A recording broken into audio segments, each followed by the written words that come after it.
பூரிக்கு எத்தனை பேருக்கு கிழங்கு பிடிக்கும்? எனக்கு ரொம்ப பிடிக்கும். ஒவ்வொருத்தருக்கும் ஒரு ஒரு விருப்பம் பூரியோட சாப்பிட. ஒரு சிலருக்கு சாம்பார் பிடிக்கும், ஒரு சிலருக்கு குருமா, ஒரு சிலருக்கு தேங்காய் சட்னி. எங்கள் அம்மா பார்த்தீங்கன்னா தேங்காய், பச்சை மிளகா, புளி, உப்பு வச்சு ஜஸ்ட் அரைச்சி தாளிக்கலாம் மாட்டாங்க, தொகையல் மாதிரி வச்சு அதை சாப்பிடுவாங்க. பட் எனக்கு எப்போவுமே ஃபேவரட் பூரியோட அந்த உருளைக்கிழங்கு செய்வாங்க இல்லையா, அதுதான். இதை எனக்கு ஒரு 2 வருஷத்துக்கு முன்னாடி தான் இதை எப்படி எக்ஸாக்டாக ஹோட்டலில் கிடைக்கிற மாதிரியே பண்ண முடியும் அப்படின்ற ரெசிபி கிடச்சிச்சு. ஸோ அப்பையிலேருந்து நான் இப்படி தான் செய்கிறேன்.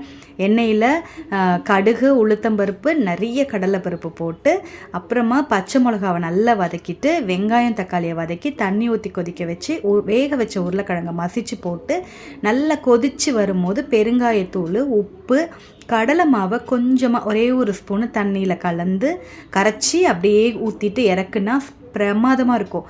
அந்த கிழங்கோட கொஞ்சம் அந்த கடலைப்பருப்பு பைட் பண்ணுறதுக்கு, அப்புறம் கடக்கு முடக்குன்னு சாப்பிட்றதுக்கு கடலைப்பருப்பு, அப்புறம் கொஞ்சம் புளிப்பு வர்றதுக்கு தக்காளின்னு, அப்பா நிறைய வெங்காயம் போட்டு பண்ணால் இன்னும் டேஸ்ட்டாக இருக்கும். உருளைக்கிழங்கை கம்மியாக போட்டு பண்ணிக்கலாம். கொஞ்சம் தண்ணியாக வச்சா இந்த பூரியோட நிறைய தலைன்னு ஊற்றி சாப்பிட்லாம்.